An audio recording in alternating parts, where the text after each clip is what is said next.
Bayangkan ada seorang raja agung yang berpakaian jubah kebesarannya.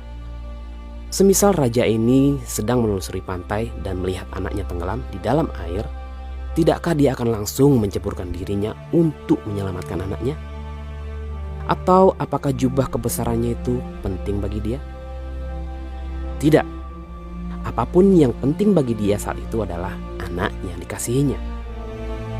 Jika sedemikian besar kasih seorang manusia, seberapa besarkah Anda pikir kasih Tuhan itu?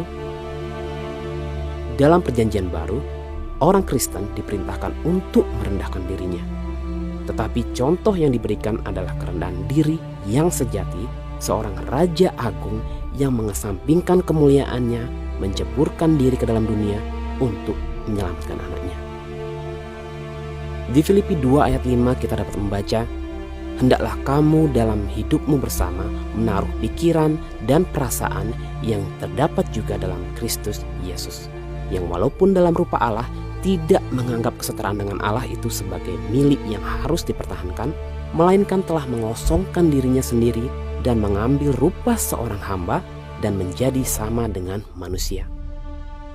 Ia telah merendahkan dirinya dan taat sampai mati, bahkan sampai mati di kayu salib.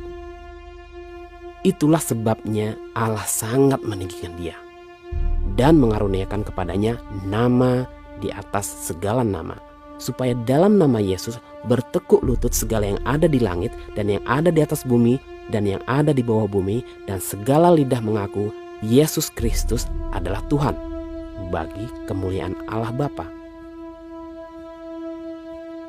Ayat ini seperti ayat-ayat lain dalam Perjanjian Baru, bahkan juga dalam Perjanjian Lama, menguraikan tentang Yesus sebagai Tuhan, namun tetap membedakan Yesus dengan Allah Bapa.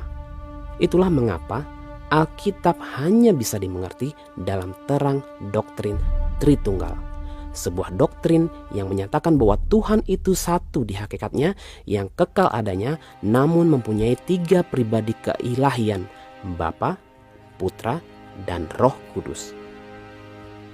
Dalam Yohanes 6 ayat 38, Yesus anak Allah memberitahu para pengikutnya bahwa ia datang dari sorga. Namun mengapa dia datang kemari? Kemana anak Allah itu pergi ketika ia meninggalkan sorga dan datang ke dunia sebagai Yesus dari Nazaret? Apakah dia pergi ke Bethlehem? Apakah dia pergi ke salib? Apakah dia pergi ke kubur? Apakah dia pergi berputar-putar berkeliling meninggalkan sorga hanya untuk kembali ke sana setelahnya? Meski Yesus pergi ke semua tempat ini, dia punya tujuan khusus di benaknya. Dia berkata pada kita tepatnya di mana dia pergi di 2 ayat terakhir dari Yohanes 17. Di mana dia berkata kepada Bapa, "Ya Bapa yang adil, memang dunia tidak mengenal Engkau, tetapi aku mengenal Engkau.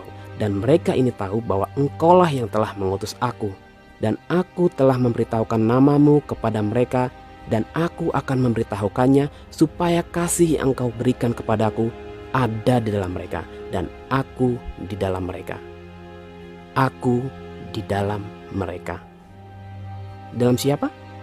Di dalam kita. Kitalah tujuan Yesus ketika dia meninggalkan sorga. Dalam 1 Korintus 6 ayat 19, Rasul Paulus berkata, "Atau tidak tahukah kamu bahwa tubuhmu adalah bait Roh Kudus yang diam dalam kamu?" Yesus mati di kayu salib untuk membersihkan bait baru bagi kemuliaan Allah. Karena Yesus memiliki natur ilahi, dialah satu-satunya manusia di dalam sejarah yang dapat menanggung murka Allah lalu bangkit dan pergi pada kebangkitannya. Kita diciptakan untuk menjadi bait yang berjalan, bait yang berbicara, hidup, bernafas dari pencipta kita.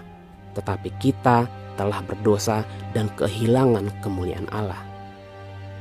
Tidak peduli betapa baiknya kita yang bisa kita pikirkan, tidak ada yang bisa kita lakukan untuk membuat kita layak berdiri di hadapan Allah. Agar kita dapat berdiam di hadirat Allah dan Allah diam di dalam kita memerlukan kebenaran yang datang dari Allah, bukan dari diri kita sendiri. Karena kesalahan kita sama seperti kain kotor. Yesaya 64 ayat 6. Kata Injil berarti kabar baik. Kabar baiknya adalah bahwa Tuhan melakukan sesuatu untuk kita yang tidak dapat kita lakukan bagi kita sendiri.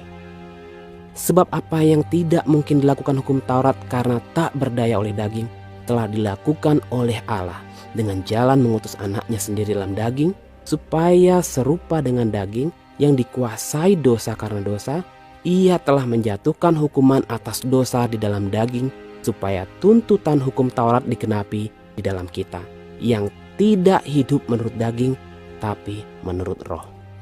Roma 8 ayat 3-4. Kita sekarang dapat menjadi bait sucinya untuk mana kita diciptakan, karena kita mempunyai kebenaran Kristus. Karena tidak ada satupun yang dapat kita perbuat untuk mendapatkan kebenaran ini, kita menerimanya dengan mempercayai apa yang Tuhan telah katakan kepada kita.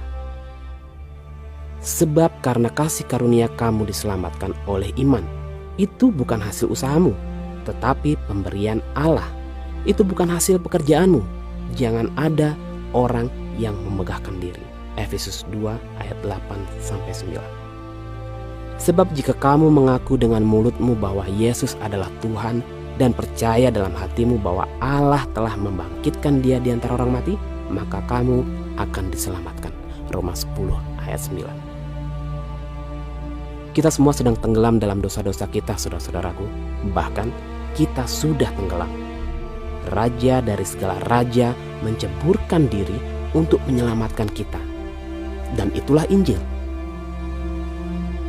Karena begitu besar kasih Allah akan dunia ini, sehingga ia telah mengaruniakan anaknya yang tunggal, supaya setiap orang yang percaya kepadanya tidak binasa, melainkan beroleh hidup yang kekal.